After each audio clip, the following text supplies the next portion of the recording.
minutos, 8:03 minutos. Le coloca el link. 8:03 minutos, el 25 de febrero, el día de Mella, día de nacimiento de Ramón Mella. Ramón Mella, fundamental, un hombre fundamental en la independencia de la República Dominicana.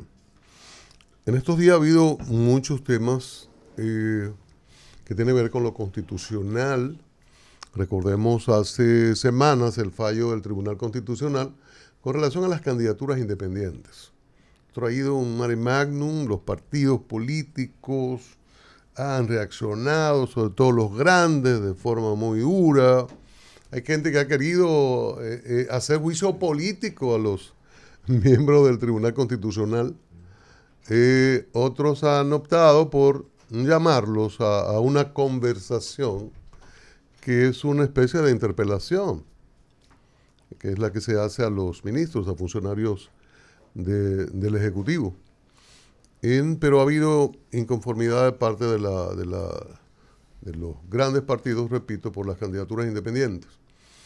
Entre otras discusiones. Estamos pendientes de una propuesta de reforma electoral y de partidos de parte de la Junta Central Electoral. Entonces, estos temas constitucionales, y por el otro lado faltan decisiones del Tribunal Constitucional que están sin ejecutarse. Ese es otro problema. Pero en todo esto ha venido la discusión del alcance de las decisiones constitucionales. Si una decisión que adopta hoy la puede revisar la semana próxima o esperar que cambie la composición y entonces que pueda darse otra lectura a lo ya aprobado. En fin, hay muchas discusiones por eso. Tenemos que traer un hombre del nivel de la estatura de Eduardo Jorge Prats, doctor en Derecho Constitucionalista, para ver todas las caras de esto y ir a algo didáctico. Yo creo que es importante que en radio la gente pueda entender el alcance de las decisiones de un tribunal constitucional, si puede hacer lo que hizo. La Constitución habla de candidaturas independientes, pero hay una serie de explicaciones, o no hay muchas explicaciones sobre esto. El Constitucional hizo una lectura, si podía hacer lo que hizo, qué se puede hacer después de eso, si puede volver sobre sus pasos ahora, esperar que cambie su configuración, en fin. De estas cosas vamos a hablar, entre otras, con el doctor Eduardo Jorge Prats. Buenos días, bienvenido. Buenos días, para mí un placer estar aquí con ustedes y los que a diario siguen este tan escuchado programa. Doctor, los Eduardo se queda en el pasillo. El alcance de la decisión del Constitucional. ¿Puede el Tribunal Constitucional hacer lo que hizo ante un apoderamiento de alguien que se sentía afectado porque le objetaron una candidatura independiente? Bueno, ante todo, un deber de aclararle al público Radio Escucha que nos sigue en las redes, que nosotros fuimos la oficina apoderada por Alberto Fiallo para llevar este caso. Lo llevamos desde la oficina el licenciado Luis Sousa, el licenciado Roberto Medina y el licenciado Pedro Castellanos. Ese caso resultamos gananciosos. El Tribunal Constitucional declaró inválido desde la óptica constitucional las disposiciones que obligaban a que las candidaturas independientes tuviesen que estar registradas en los partidos, porque precisamente si es un torneo de voleibol femenino, no se supone que sea un torneo de masculino, se supone que el independiente es independiente de los partidos. La decisión es una decisión muy buena, muy bien fundada, con dos magníficos votos disidentes que hacen críticas a la decisión, y básicamente lo que se ha dicho es que la decisión es una decisión que interfiere en la esfera del poder legislativo. Lo que pasa es que el Tribunal Constitucional Dominicano es un tribunal última generación, 5G Tesla. Es decir, no es un tribunal que se limita a declarar inconstitucional una norma, sino que la propia ley orgánica le permite añadir, sustraer aquellas disposiciones que resultan vulneradoras de la Constitución o dar una sentencia interpretativa. Es cierto que el tribunal podía dictar una sentencia exhortativa al Congreso Nacional dándole un periodo de tiempo para que elaborara la ley, pero un último estudio que realizó un grupo de juristas muy recientemente demuestra que en más de un 80-85% de las sentencias exhortativas son incumplidas por el Congreso Nacional. Entonces, yo creo que en el ánimo de los jueces, además sabiendo de que los legisladores son políticos y de que era un tema, ya no era un tema general, que el Código Penal, sino era el tema de cómo se va a legislar sobre la candidatura independiente, no lo quisieron dejar al mero arbitrio del legislador. Pero la sentencia permite perfectamente, como entiendo yo que se va a hacer, que se elabore una ley que cumpla con esos preceptos y que establezca las condiciones mínimas para estas candidaturas independientes, preservando el rol, la función esencial que desempeñan los partidos en nuestro ordenamiento, que es la articulación de la voluntad electoral y la organización del menú electoral. Yo he sido, contrario a muchos, un crítico de la cultura de la antipolítica que ha permeado durante los últimos años, de todos estos movimientos cuasi mesiánicos, de esta cultura de despreciar a los políticos, de pensar que los políticos son unos corruptos. Yo he defendido el financiamiento de los partidos, yo he defendido la democracia interna de los partidos, he defendido a precandidatos que han perdido al interior de partidos, he peleado por los derechos de la oposición. Es decir, yo soy una persona más partidista que los propios partidos, pero eso no significa que la democracia dominicana, como lo ha sido desde que se inició la legislación sobre candidaturas independientes, que paradójicamente en los años 20 del siglo pasado eran más favorables a los candidatos independientes que ahora, que no se permita la participación de esto.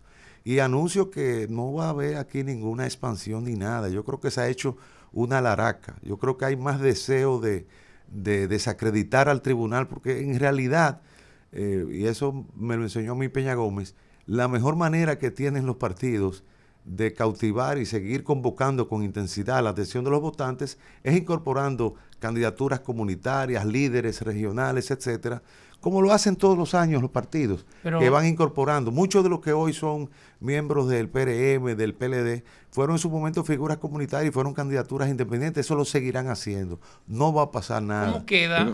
¿Cómo queda la figura, de manera llana y simple?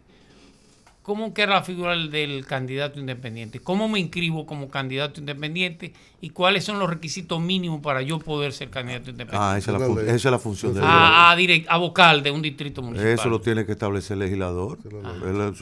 Sin violar lo que estableció. Claro, pero es que el tribunal le da un margen muy amplio al Poder Legislativo para legislar eso. Lo que se ha temido, la aprehensión que ha generado esta sentencia del Tribunal Constitucional es que se entiende ya que cualquier dominicano, no importa de dónde provenga, información, conformación, diga, bueno, yo llevo mi propuesta de candidatura presidencial independiente.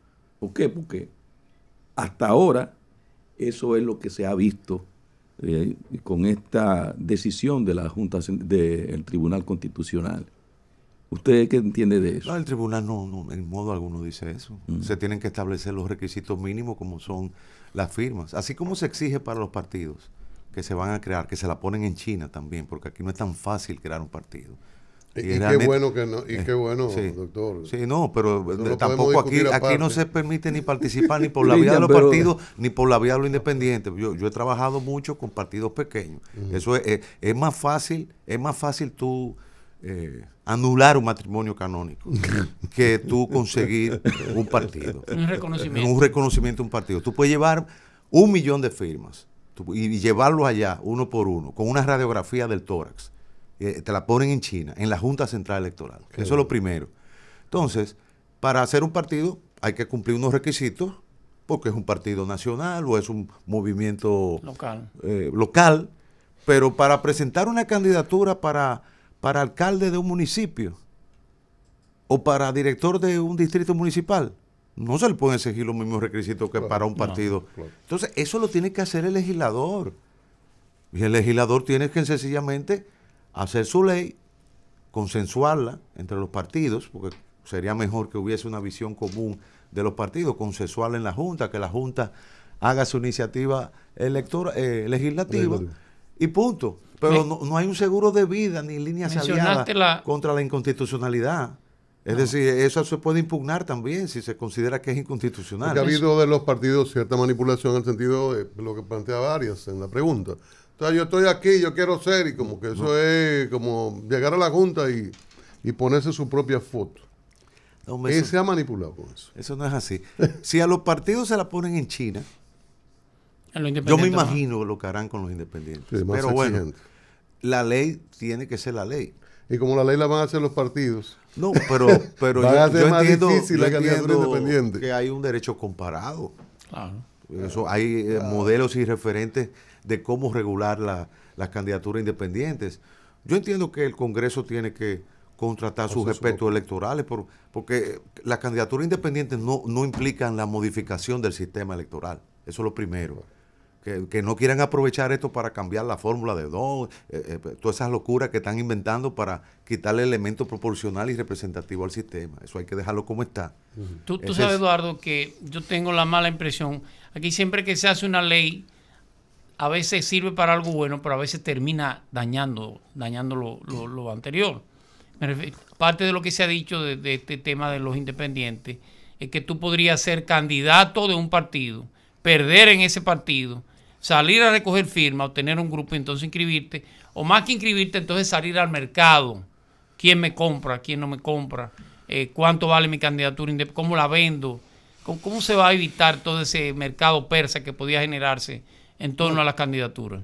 Bueno, los partidos se opusieron a combatir el transfugismo. El transfugismo hay que combatirlo. ¿Y no es inconstitucional eso de tú prohibir que una gente se mueva de un partido al otro? Yo entiendo que no, porque yo creo que los partidos cumplen una función esencial. Yo siempre he estado a favor de la lucha contra el transfugismo. ¿Cómo sería luchar contra el transfugismo? Pero fue el constitucional que habló del transfugismo. Pero lo que eso es lo que quiero decir. Pero bueno, pero lo que te quiero decir, pero es la decisión del tribunal. Claro. Pero eso no significa que el tribunal no pueda cambiar su opinión en el futuro. Lo puede hacer, puede variar su opinión. Y este es un nuevo constitucional. Sí, pero yo no creo que los partidos estén preocupados por el transfugismo porque ese es un deporte nacional en los partidos. Sí, claro. Y ellos nunca han querido. Y lucharon incluso porque se eliminara en el Tribunal Constitucional. Entonces, a mí no me digan ahora que el peligro es el transfugismo. Y además, hay plazos para hacer esto. Le digo, no creo que sea tan fácil establecer una candidatura independiente con ese mínimo de firma que se le va a requerir. Es trabajoso. El dominicano es olímpico. Aparte de que también las opciones de financiamiento tienen que ser moduladas, pero los partidos siempre van a tener una ventaja. Claro. Siempre van a tener una ventaja. Y van a hacer la ley los partidos. Eso, la conversación en esta mañana es con Eduardo Jorge Prats, abogado constitucionalista, escritor, investigador, docente. Eduardo, hablando de la ley también, que se quedó sin fuerzas en algunos aspectos, el tema del financiamiento de la gente que ingresa o que tiene incidencia en los líderes partidarios a través del aporte. ¿Cómo vamos a lograr que esto realmente pueda posteriormente regularse más? Porque, bueno, la ley quedó como quedó, pero no podemos articular nada más allá de lo que está en la ley. ¿Podríamos en algún momento tener más garras para esa ley?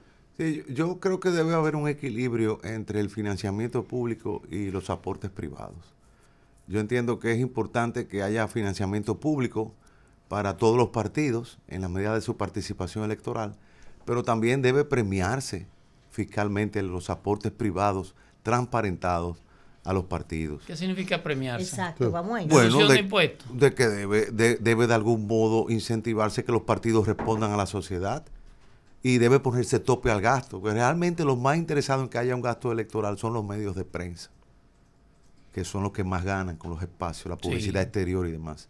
Ese es realmente el gran límite para ponerle tope al gasto. ¿No sería bueno uno u otro? El privado o el público, yo creo no que los dos. hay que tener tope al gasto, Ajá.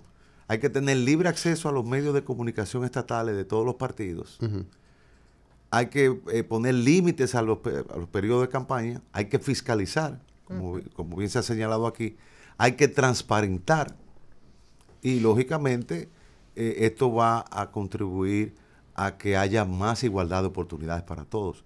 Porque ahora mismo las campañas son muy costosas. Pero ¿qué pasa? Si tú no tienes un adecuado financiamiento, lo que se abre es el acceso a al financiamiento ilegal y de la criminalidad organizada. Hay manera de contener que Esa el siempre va a dinero estar del ahí. crimen organizado, dinero narcotráfico, ¿Cómo tú le viste? llegue a los partidos. ¿Hay manera? Bajando el gasto, poniendo tope al gasto para que sean menos costosas. O sea, lo que cuesta ahora mismo una candidatura a diputado son sumas realmente extraordinarias, que ni siquiera con el financiamiento público se pueden cubrir. Lo que denota de que definitivamente hay que acortar los periodos de campañas, hay que poner tope al gasto, hay que obligar a tener espacios públicos. Pero hay eso lo hacen los partidos que no quieren. No, pero yo no te estoy diciendo, yo no soy sociólogo, los partidos hacen lo que ellos les dé la gana. Yo te estoy diciendo que desde el punto de vista institucional, lo que se debe hacer. Ahora, yo no sé lo que los partidos van a hacer. Eduardo, pero tú si algo ha manejado el constitucional, el derecho, La iglesia, hermano, el libre tránsito, la reunión, el derecho a la libre reunión y todo eso, ¿cómo tú vas a limitar las actividades políticas, entre comillas, en lugares cerrados? ¿Cómo se hace eso? Tú puedes limitar lo público, pero ¿cómo tú haces? No. Yo estoy hablando de límites al gasto. Ya. Porque ¿en qué se gasta? Hay gasto porque la publicidad es imparable, porque no hay espacios públicos, porque los partidos no acceden a espacios. Yo entiendo que así como hay para las compañías de telecomunicaciones una obligación de servicio universal, yo creo que la prensa debería de algún modo permitir la publicidad principalmente para los pequeños partidos y para las candidaturas independientes, Eduardo, que son las que menos acceden a los fondos. Se llama libre mercado. ¿Y no será que también, además de ese rubro, dedican los partidos políticos una parte importante del presupuesto en el tema de colocación de la gente, a lo mejor de ir a mítines, pagar, comprar en gente, logística? comprar gente. Sí, pero aquí también hay un gran prejuicio, porque nosotros tenemos una legislación electoral, no una legislación, sino una cultura. En Atenas, por ejemplo, que se les reunía la asamblea de los ciudadanos, que eran los varones, luego se amplió posteriormente para incluir a la plebe, se le pagaba a los ciudadanos para que pudieran deliberar durante semanas y meses los asuntos de la vida pública. Lo que yo me pregunto es, ¿cómo puede una persona que está viviendo en la pobreza o debajo de la línea de la pobreza, como se dice, ir a votar? ¿Con quién deja a los niños una mujer, una madre soltera? ¿Cómo paga el pasaje? Entonces, ¿no sería mejor que se le depositara a cada dominicano la suma y el estipendio necesario para que vaya a votar? Entonces ustedes tienen que dejar que los partidos lleven en guaguas la gente a votar. Los colegios electorales se estructuran cerca de la por eso. No, pero es que el tema no es de que te cerca, es decir, ¿quién te cuida a los muchachos en lo que tú haces la fila? O sea, piensen. Esa es la definición más arriesgada del clientelismo que he oído. No, yo veo el derecho al voto como un derecho social. Yo veo el derecho al voto como un derecho social. Ya. Y hay maneras, muchas maneras, por ejemplo, como el voto computarizado, para evitar la compra de votos. Tan sencillo como eso. Los partidos tienen un celo y porque tienen desconfianza, porque son tramposos en su mayoría, y entonces hemos tenido que poner foto a color, hemos tenido que intentar cortar el raspado, hemos tenido que hacer todas esas cosas. Y cuando viene el voto electrónico dicen, no, porque entonces... Es que te apagan la luz de noche. Pero eso apagones. Espérate. Eso evita y hace más transparente el proceso. Pero bien, lo que te quiero decir, todo sistema tiene un nivel de fraude electoral. Yo creo que nosotros hemos caminado hacia un voto más transparente que lo que existía en los 12 años de Balaguer y en los 10 años del PRD. O sea, nosotros avanzamos desde la crisis del 94. Lo que pasa es que estamos en el bosque y solamente vemos los árboles, no nos vemos en perspectiva. Eduardo, yo quería... Se ha avanzado mucho en la observación ciudadana y Sí, demás, sí, sí. y se puede seguir perfeccionando. De hecho, el sistema dominicano es más avanzado que el sistema norteamericano, por ejemplo, que es un sistema prácticamente paleolítico. Sí, obsoleto. De voto, El voto- fraudulento, Sí, porque ni totalmente. siquiera cédula de identidad electoral se tiene. ¿Y por qué los Estados Unidos ha dejado que ese Tema está. sistema Ellos no quieren- se mantenga en el quieren cambiar tiempo? las enmiendas, no Y quieren como que actualizar no hay la Porque- intención de modernizar eso. Porque no es un sistema donde apenas vota el 30% de la población. Es decir, es un sistema que es más república que democracia. Tiene la segunda enmienda, todavía anda armado en la calle. ¿Tú me pues, entiendes? cosas del Entonces, VIH. no hay, Mira, doctor. no hay, el norteamericano no se mueve a votar, porque no tiene necesidad. Eduardo, como parte de la discusión esta de la decisión del Tribunal Constitucional sobre las candidaturas independientes, he visto algunos en tweets, le seguimos llamando tweets. En la caja de los partidos, el juicio político, y que vengan, le digo que es una suerte de interpelación, si van a conversar. Pero también hay algunos que dicen que como los tribunales cambian de opinión, no pueden variar el enfoque con el tiempo, pero algunos dicen que ahora, lo que a mí me parece como, bravo, Que ahora cambie. sí, o sea, que ahora, o sea, que le dé una revisión. Otros más creativos, digamos, dicen, mira, lo que se puede hacer es que se someta una propuesta legislativa diferente. Entonces, sobre esa propuesta, el Tribunal Constitucional toma una decisión que sería volver a lo que ya conoció. Entonces, ya no sería desdecirse, porque ya sería sobre otra decisión legislativa. Sobre todos esos ejercicios, ¿qué opinas ante la posibilidad de esos que dicen que puede cambiar? Que el Constitucional debe cambiar ahora. El tribunal puede cambiar. Si les reiteran la misma ley que tiene, la va a volver a declarar inconstitucional. Porque un tribunal no puede. ¿Qué ha pasado en un mes? Distinto, claro. En un mes y medio. ¿Qué ha pasado que amerite un distinguishing? Eso es lo primero. Lo segundo, no hay posibilidad de revisión. Tercero, tampoco los jueces tienen que ir a dar explicación al Congreso y clase de derecho constitucional. Así Y es. mucho menos someterlo a un juicio político. A ellos se han amenazado con todo. Con este o con ninguno. O sea, con un garrote o con ninguno, que es más, el garrote más grande. O sea, yo no he visto un asedio tan sistemático. Yo no creo que esto de sea hecho, por la el candidatura independiente. Yo creo presidente que hay del- otra cosa. ¿Hay otra cosa? Sí, no, pero eso, el que sabe de política sabe que los partidos no están preocupados por la Que es candidatura desproporcionado independiente. la Eso es totalmente reacción. desproporcionado. Eduardo, Doctor. Julián sabe mejor que nadie Entonces. cómo se manejan las candidaturas y eso no va. Y lo podemos apostar. fue víctima Doctor, de ellas. No, Doctor, eso lo leí. es una laraca. Lo leí indignado Sí, antes sí, de sí. que se diera, pues, Lo de Jenny. ya la aprobación de Jenny Berenice como nueva Procuradora General de la República por el Consejo Nacional de la Magistratura. Le decía como que todo se estaba haciendo tras bastidores y como que la sociedad se iba a enterar ya cuando todo estaba consumado. ¿A qué se debía esa preocupación? Bueno, mi preocupación era solamente de procedimiento. Es decir, no entendía yo por qué a los jueces, a los que aspiran a ser jueces de las altas cortes, se someten a vistas públicas, se les entrevista públicamente, y por qué los nominados por el presidente a adjunto o procurador general de la República no se le entrevista públicamente como los jueces.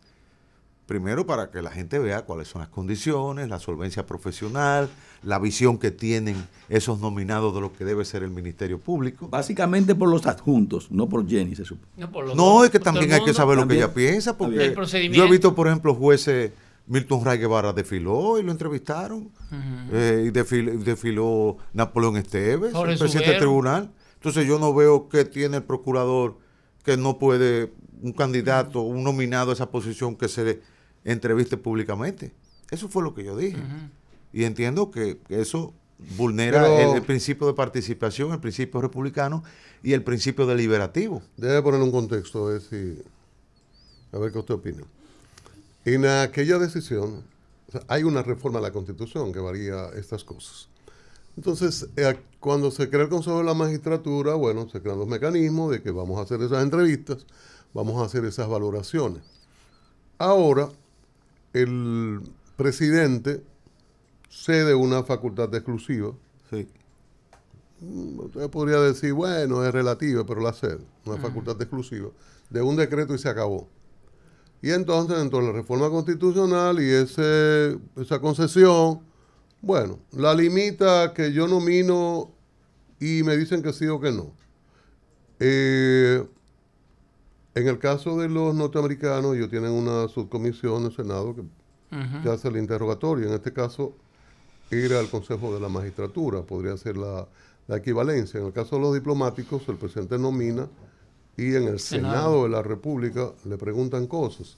Entonces el Consejo de la Magistratura sería equivalente a esos dos niveles. La Y diferencia, le preguntan cosas porque es sí o no. Pero la diferencia ¿Es sí o no? La diferencia es que en Estados Unidos incluso los altos cargos a la administración que También necesitan son el entrevistados. consentimiento son entrevistados públicamente Sí. en public hearings. Sí. Por los Por los senadores. Sí, claro. Pues eso es lo que se quería, que el Consejo entrevistara públicamente a los nominados por el presidente. Sí. Porque en Estados Unidos quien designa a los jueces es el presidente. Los ¿Quién los nomina? Sí, pero los entrevistan. Y también los ministros y altas y agencias importantes, aunque no tengan carácter ministerial o de departamento, Claro. como se llama ya la secretaría, son entrevistados públicamente. No, van a un hearing para saber qué piensan Hay sobre un algunos hearing. temas. Claro. Y eso convence. La misma Procuradora General de la República tiene una trayectoria acrisolada, Claro. más que consolidada como fiscal en el Ministerio Público, se lo hubiera lucido. Claro. Su legitimidad hubiera crecido más de la que Totalmente. tiene. Yo la felicité por su designación. Y Y- creo que va a tener un rol importantísimo para consolidar este ministerio repotenciado en su independencia como se ha querido después de la reforma de 2024. Pero Eduardo, agua pasada, pero es importante oír tu opinión. La idea de la entrada del procurador al Consejo de la Magistratura, por un lado, y la salida del procurador del Consejo de la Magistratura, que ese contrapeso entre lo que podría hacer el Poder Ejecutivo, que Yo siempre estuve en contra de que se le quitara al presidente de la República la potestad de designar al procurador. Claro. Porque entiendo que la función del Ministerio Público es cumplir y hacer cumplir la ley, que es una misión ejecutiva. Y entiendo que debe ser un funcionario de libre remoción y de alta confianza política Ya. para el partido de gobierno. Pero que no debe estar en el Consejo. ¿Para qué No, tener no. un procurador en el Consejo? Claro. al paso, Pero, como ya, que espérate. lo primero es que yo entiendo que Espérate. debe ser una facultad presidencial. Oh, Eso, Estamos de acuerdo. Esa reforma, quitaron eso. ya. Para hacer un ministerio público más independiente. Con mayor razón para dejarlo en el Consejo, porque Esa si es. independiente había que dejarlo. Pero lo ¡Pam! sacaron. Y tuvimos la suerte de que metieron al presidente del Tribunal Constitucional. Positivo, Positivo. que esté el presidente ahí. Ya. Y ahora vamos a tener un ministerio público que lamentablemente solamente por 2 años, la inamovilidad, Sí, eso es la que debió haber sido por 5, por 7 años. Para que hubiese- 4. Pero no, es que no debe para no coincidir. imponerle al otro. No, es que no debe coincidir Pero es que es con los- incómodo ponerle a La- Ah, bueno, pero que no debe Ahora, coincidir con los perdón, mandatos. porque yo pues. tengo una vieja discusión con Julián. pero Y es Julián que me- digo, y ya Julián le quiso acaba de meter perder una la cosa- discusión y No, quiere arreglarlo. perdón. El procurador, como en el contexto anterior, antes de esta reforma, que es un funcionario de decreto del Ejecutivo, que no estaba en el 97, en el Consejo. Lo mete Leonel Fernández porque dijo, todos tienen 2 menos el Ejecutivo, que es un truco, porque el Ejecutivo por el sistema de voto nacional en Dominicana tiene mayoría ese voto que tiene el presidente además. Pero En no el lo contexto condicione. anterior, ¿qué opina de tener a un procurador que es de decreto en un consejo de la magistratura? En el anterior, no ahora, que es independiente. Bueno, Pero pero en- ya eso lo, ca- en ya la eso lo estructura- No, cambiaron. lo que pasa es que es una discusión. Eh, con eh, Julián. ya eso lo cambiaron. No, tú acabas de dar la respuesta y él no la acepta. Ya- Oye, ya eso pero cambiaron. una pregunta. Pero, ¿verdad?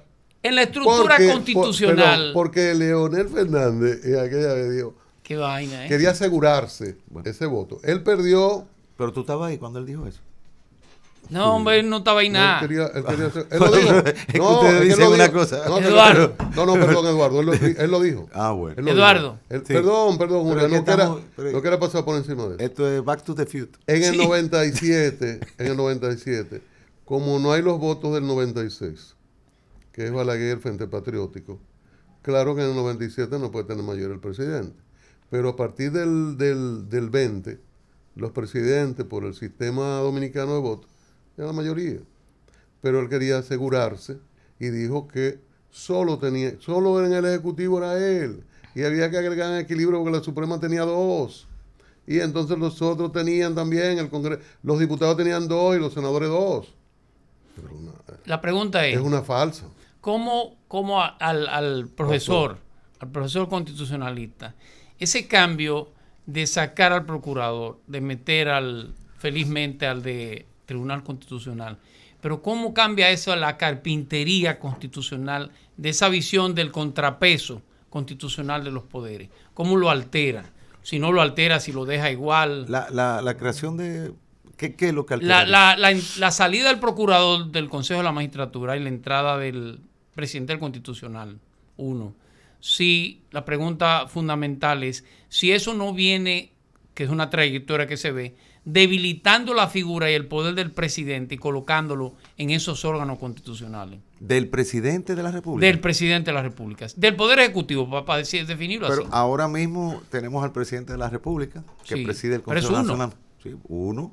Luego está el presidente del Senado, el presidente de la Cámara de Diputados, un diputado de la segunda mayoría, un senador de la segunda mayoría, son 4, 5 con el presidente. O sea, 4 del Congreso. Son 2 jueces. 2 de la Suprema. 2 de la Suprema. Sí. 4 del Congreso son 6. El presidente del Tribunal Constitucional, 7. El presidente de la República. O sea que el presidente el Poder Ejecutivo tiene un solo. No, pero tiene voto de desempate. Cuando tiene un voto de desempate, son 8. ¿Cómo 8? Son 8 miembros. Tiene un voto de calidad. Vale, sí, pero el voto de calidad para el desempate. Si no hay desempate, él tiene un solo voto.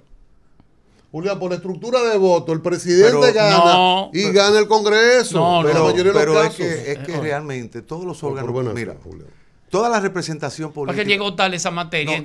No, es que tú quieres defender la posición del líder. Vamos a ir al como profesor. está el Consejo, yo entiendo que está fortalecido con la presencia del presidente del Tribunal Constitucional. Además, es el único de los miembros de las altas cortes que no tiene que darle explicación a nadie. No, porque es solamente por 9 años y nunca más. Los otros no, los otros lo evalúan, en el caso de los jueces supremos, lo evalúan cada 7 años. Entonces, que es un sistema malísimo, porque debieran ser designados por 10 u 11 años, y ya, ¿verdad? Como en el Tribunal Constitucional. Si es que no se quiere el mejor método, que para mí es el método norteamericano, que tú sales de modo horizontal de la Suprema Corte, muerto. Muerto, nada Tenure más. for life, como decía Eugenio María de Osos. Pero aquí siempre se ha convertido la inamovilidad judicial, que es lo único que garantiza la verdadera independencia, porque un juez que tiene que ponchar tarjeta con los políticos cada cierto tiempo, no es un juez verdaderamente independiente. Claro. Tiene que ser un juez, y un procurador, como dice Subero Isa, capaz de ejercer su derecho a ser malagradecido con quien los designaron. Eso ahora no lo tenemos en la Suprema Corte porque no tenemos un término, un mandato como existe en el tribunal. Entonces, yo creo que ahora el Consejo Nacional de Magistratura está fortalecido y están todas a pesar de la distorsión que se ha hecho de la segunda mayoría, que realmente... ¿Cómo es eso? Bueno, tú lo sabes bien. Segunda mayoría, porque increíblemente los que defienden los partidos, entonces no defienden que sea el partido el que tenga la segunda mayoría y no que se vuelvan independientes legisladores. Y somos nosotros ahora segunda mayoría. A eso que me refiero. Yo cuestioné eso. Fíjate lo que yo defiendo de los partidos, que yo defendí ese monopolio del partido que fue el que sacó la representación, tanto así que él es el que manda un sustituto, si hay renuncia o si se muere. Sin embargo, los hoy defensores de los partidos frente a los candidatos independientes fueron los que socavaron y erosionaron el concepto de segunda mayoría. y que todavía hoy no se ha aclarado. Lo hicimos, lo volvimos a repetir nosotros ahora en nuestras observaciones. Por eso yo digo que yo soy más partidista que los partidos. Doctor, yo defiendo más los partidos. Doctor, precíseme algo, que oí como que los jueces supremos no tienen término, nada más es una sola posibilidad. No. ¿Una sola posibilidad? No, ellos Por pueden. 14. No, Cada Suprema 7 no. años los renuevan. No. Sí, sí. Sí, ¿cómo ay, para no? eso la evaluación. Pero nada más es una evaluación. No. Sí, Son por 14 años solamente. sí. De hecho, repiten. Revíselo, doctor. De hecho, repiten. Revíselo, doctor. No. Yo quiero... No, lo que pasa es que llega el momento que tú tienes 75 años. y Sí. ya. ¿Quién tú Puedes quieres? seguir. ¿Tú me entiendes? Eduardo. Y eso llega de No, una ahí vez. Tú entraron estás cerca. muchachitos. Tú estás cerca. No, ¿Cómo, ya llegó. Cristian? Está ahí. ¿Cómo? Tú lo pasaste ya. Ya, tú no eres Ay, elegible. no. Mira, ya tú no puedes presentarte porque Ya hay no una puedo. tesis. Eduardo, por favor. Eso La fue tesis, la mía, última pregunta. la tesis mía es que si tú tienes 74 años te puedes presentar. Claro. Ajá. Un año. Pero hay otros que dicen que no, que solamente se puede elegir aquel que no cumpla que cumpla los 75 cuando termine. Eduardo Entonces- Jorge Prats, yo quiero aprovechar su Pero mira, presencia. es interesante Bueno. esa discusión. No, por eso es que se necesita una calculadora. Pero nada más un periodo adicional, doctor. Eduardo Jorge Prats, yo quiero aprovechar la presencia y sobre todo su expertise, porque hay un tema muy vigente. Esto de haber enviado, un juez decide enviar al defensor del pueblo, Pablo Ulloa, a juicio de fondo a propósito de que una fundación, FISOE, que cuando usted va, incluso se le ha quitado la personería jurídica, usted sabe todo lo que hay que cumplir para aquello, pero a insistencia del Ministerio Público Adjunto Andrés Chalas Velázquez, el juez lo manda a juicio de fondo porque alegadamente utilizó uno de los símbolos patrios y no estaba el escudo en la bandera que él se colocó en una vestimenta para promover parte de los programas que lleva a cabo el Defensor del Pueblo, de esa misma promoción, valga la redundancia, de los valores patrios y la simbología y la institucionalidad dominicana. ¿Usted cómo pondera esto desde el punto de vista técnico? Si la ley realmente tiene argumentos para mandarlo a juicio de fondo y hasta condenarlo, y que entonces deberíamos prever los dominicanos en función de eso, porque el defensor del pueblo podría ser yo. Los que se pintan la bandera en el cuerpo para desfilar ahora en el carnaval, que tengan cuidado, Sí, pueden ir presos. mire. Sí, yo pienso que los símbolos patrios que tienen un valor constitucional porque están regulados en la propia Constitución y que tienen una protección legal y penal específica, es clave. Pero yo creo que esto no debe llegar al extremo de que se permita la socialización de los símbolos, esto que decía Cristian, o sea, la posibilidad de tú utilizar los símbolos patrios en un modo que enaltezca la patria y que enaltezca la comunidad política a la que pertenecemos. Yo no conozco bien este expediente del defensor del pueblo, pero yo no creo que en modo alguno el defensor estaba animado por un deseo de afectar nuestra nacionalidad, nuestro sentido. Yo creo que nosotros estamos siendo presos de nuestra misma, de un ultranacionalismo sin sentido, porque que una cosa es tú quemar una bandera, por ejemplo. Sí, exactamente. Y otra cosa es tú hacer una presentación artística con los colores. Por ejemplo, yo veía visitando, que recomiendo que vayan al Museo de la Catedral, veíamos, por ejemplo, cómo los colores de la primera imagen de la Virgen de la Altagracia son los mismos colores de la bandera. Cómo los colores de la Trinitaria pasaron a ser. Nosotros tenemos una tradición de que incluso símbolos religiosos fueron secularizados vía los masones. Sí. Y los símbolos masones fueron secularizados vía la Trinitaria y la filantrópica. Sí. Y esos signos trinitarios luego fueron constitucionalizados y vueltos símbolos patrios, lo que denota la conexión que hay entre la religiosidad dominicana, la religiosidad popular, y lo que finalmente son las expresiones de estos símbolos patrios. Entonces, yo creo que en ese espíritu, lo que me imagino que el defensor quiere, y lo ha declarado, es difundir la cultura, como lo ha hecho el Tribunal Constitucional, la cultura del patriotismo constitucional, de que conozcamos nuestros valores, nuestros grandes héroes, nuestras grandes heroínas. Claro. Y yo creo que eso es muy importante.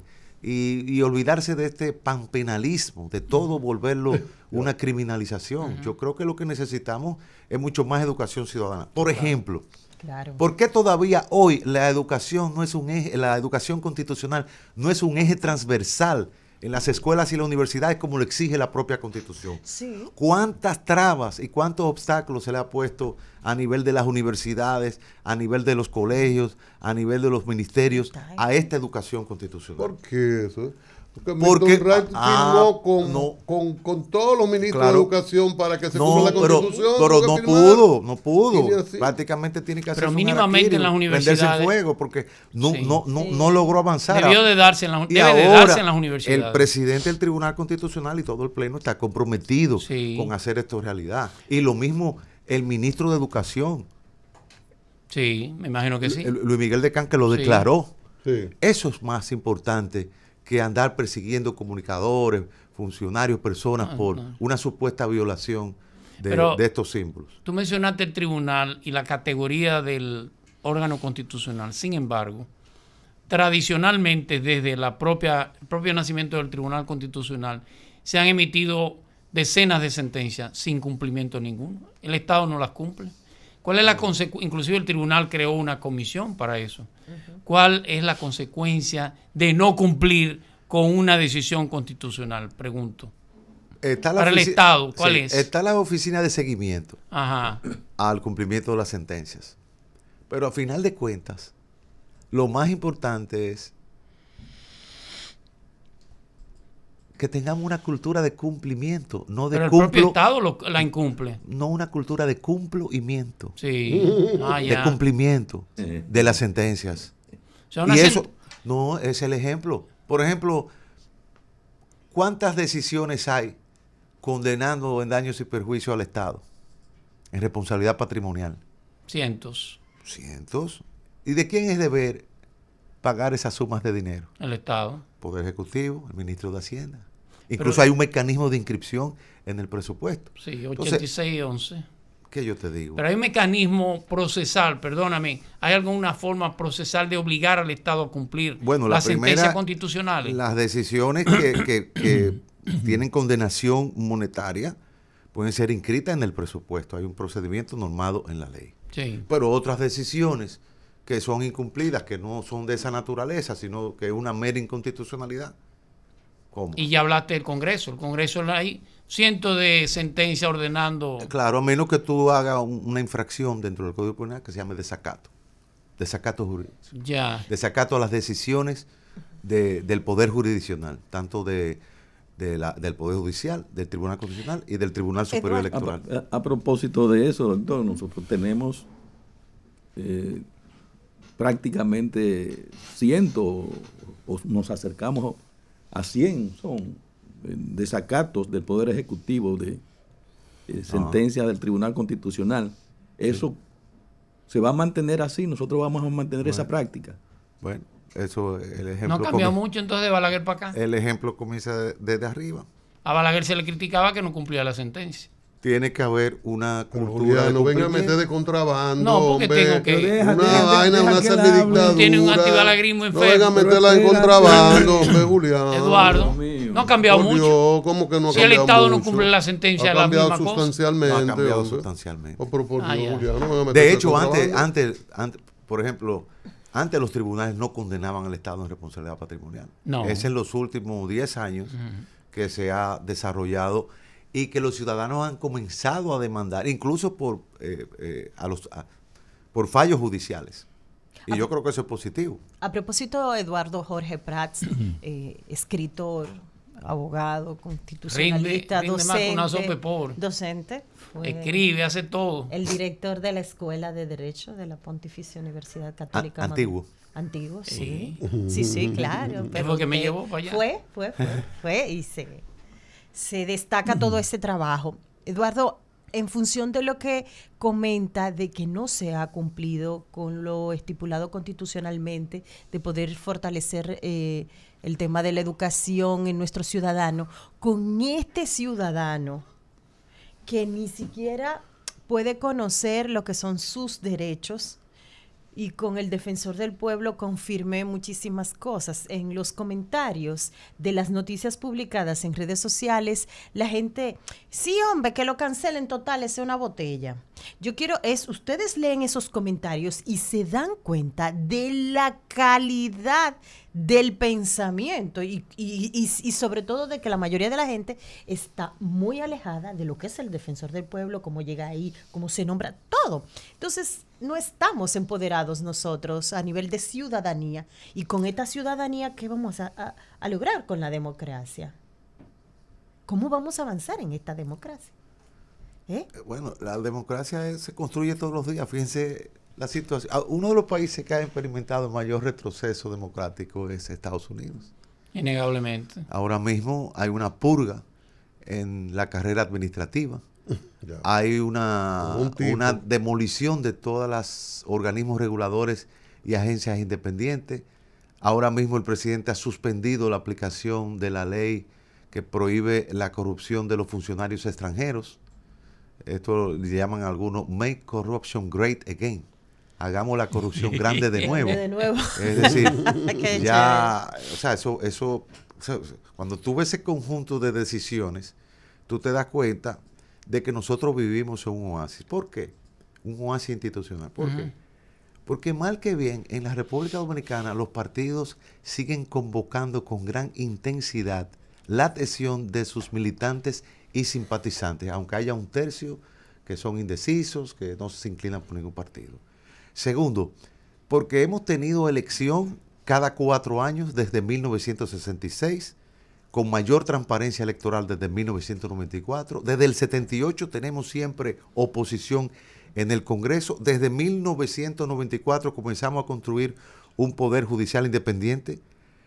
Hemos hecho 2 reformas constitucionales, la del 2010 y la de 2024, que más que reforzar los elementos autoritarios del sistema, como acaba de ocurrir en México, los han desmontado, donde ya los jueces van a ser elegidos en elecciones, sí. Y no en base a carrera judicial ni a mérito, o Nicaragua, que acaba de establecer el matrimonio presidencial, o Venezuela, que se prepara ya para tener una constitución autoritaria en 2025.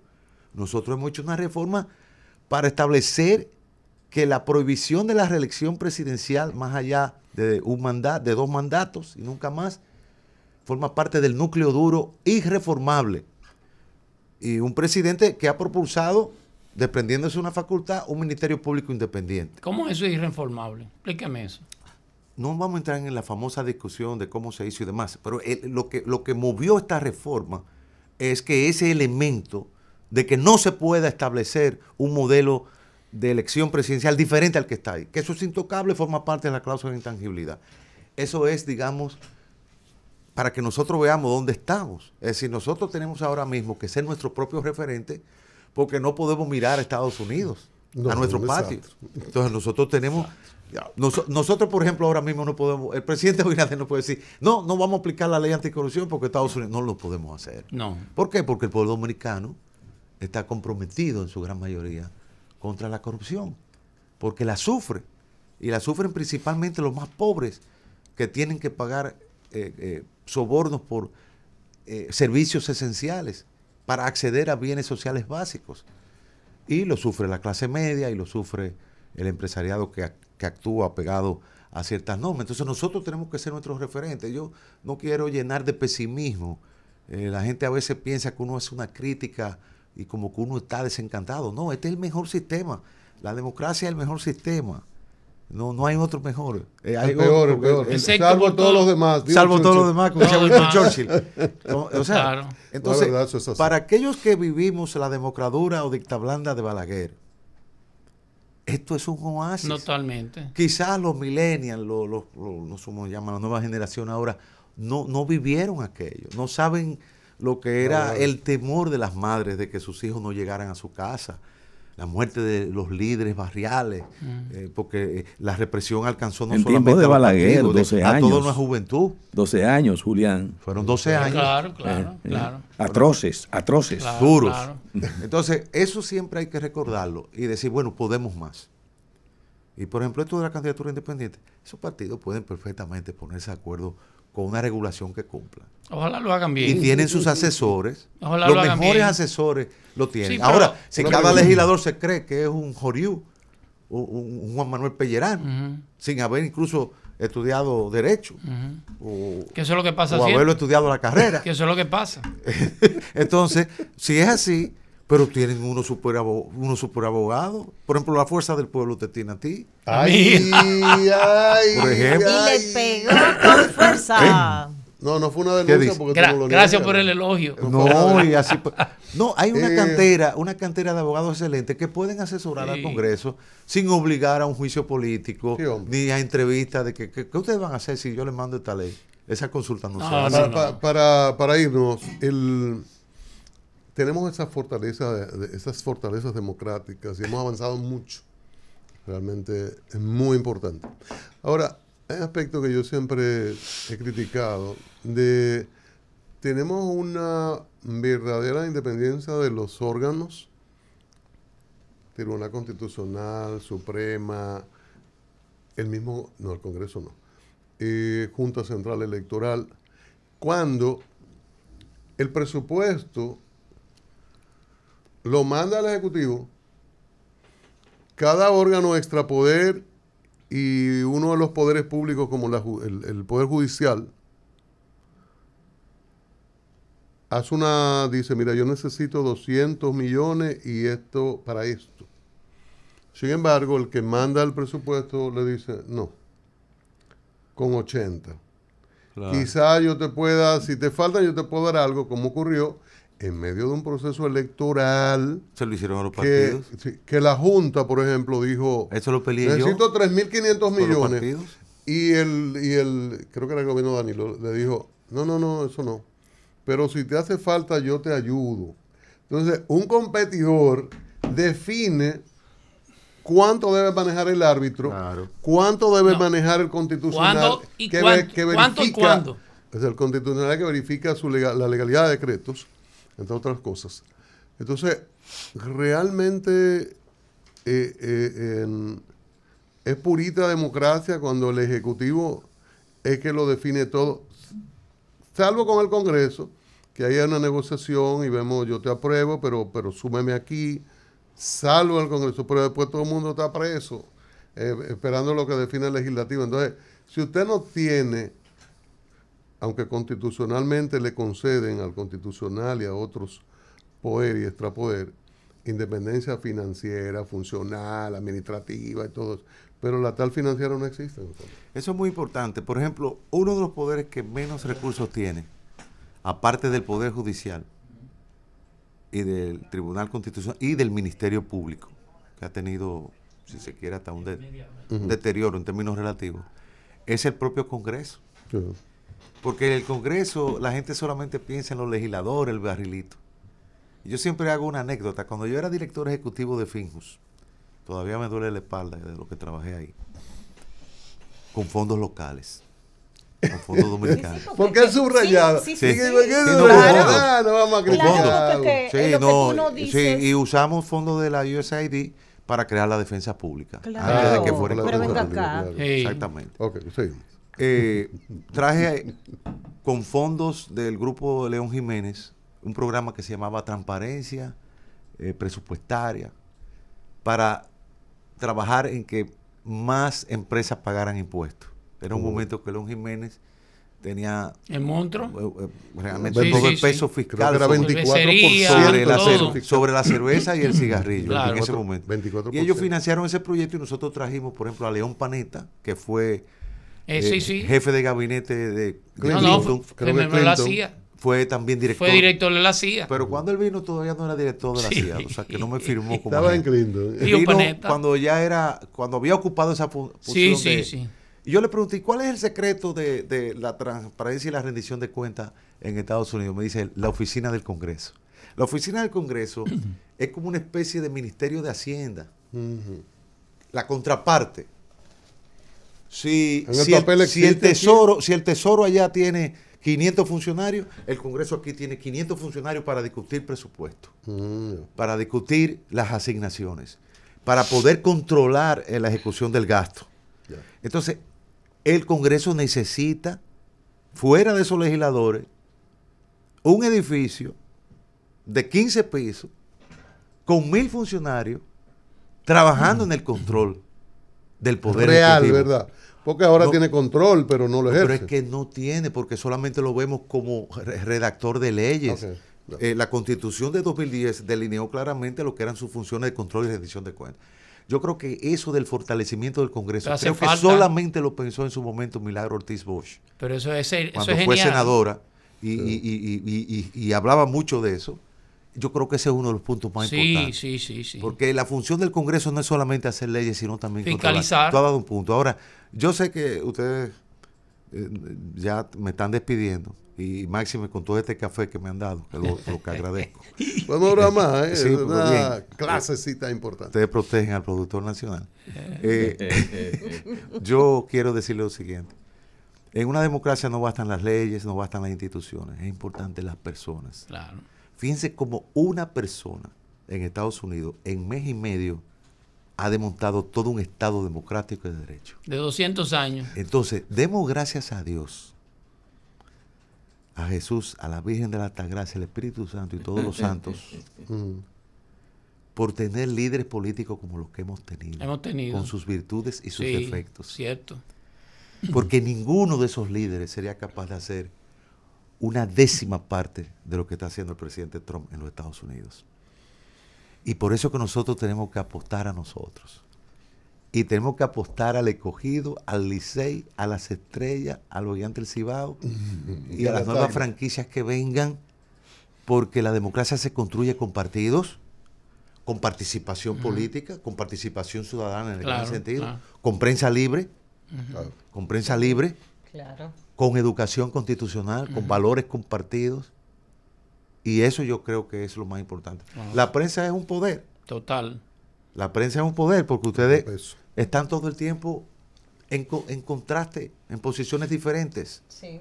Y incluso aquellos que tenemos nuestra militancia y nuestra simpatía, participamos en esos debates. Claro. Y eso yo creo que es importante y por eso agradezco esta charla tan amena. Gracias. Buena, doctor. Que me La ha permitido... clasecita que diste fue muy buena. Déjame Una decir. clasecita muy Al amigo buena. le sirvió la clasecita que Porque aquí hay personas que conocen conocen lo municipal y lo penal, pero tiene alguna... Él conoce mucho, Necesita pero fortalecer calla el muchas ámbito cosas. constitucional. Él las conoce todas, Oye, pero oye. calla muchas. Oye, ¿tú ves? Pero calla muchas. Él no se equivoca. Ya. Lo Calla dijo muchas. Eduardo Jorge Prats. No hay error ahí nunca. Ay. Ni de prosodia, ni de ortografía, ni de pensamiento. De todos Ay, modos, Dios mío, Julián. organiza un cursito de reforzamiento. Yo tengo constitucional. el lujo de que Eduardo improloguista. De reforzamiento de derecho constitucional. Gracias, doctor Eduardo Jorge Prats. Realmente una clase sota. Una Derecho joya. constitucional y electoral también, porque pasamos ahí a esa parte muy una importante. cátedra, una cátedra. Y ojalá los partidos hagan caso. Los partidos ojalá hagan caso de esto. Porque a veces conspiran contra el propio sistema y ellos luego gritan cuando vienen las consecuencias de sus desacciones. Doctor, una recomendación. Yo sé que usted tiene un tema en la espalda, ¿no? Una molestia. Al doctor no. Pero si usted no puede hacer el trabajo directamente, No. a la hora de encargar un trabajo, una reconstrucción, un arreglo, una Yo remodelación trato en de la casa, protegerlo, pero no hay manera. una Es remodelación un rodillo. en la casa, en la oficina, eso. Instruya para que vayan ahí a la San Martín 183, próximo a la avenida Máximo Gómez. Ahí están materiales industriales. Es la ferretería más completa de este país. Ahí no hay fallo. Hay que revisar que el constitucional... No. Ahí no hay problema y con certificación internacional. Materiales industriales, una ferretería completa. Si le dice que le mandamos del programa diario, le dan una rebaja importante. Usted tiene cuarto, pero una rebaja importante, nunca cae mal. Muchas gracias. Que Dios te lo pague. Vamos a comerciales. Adiós.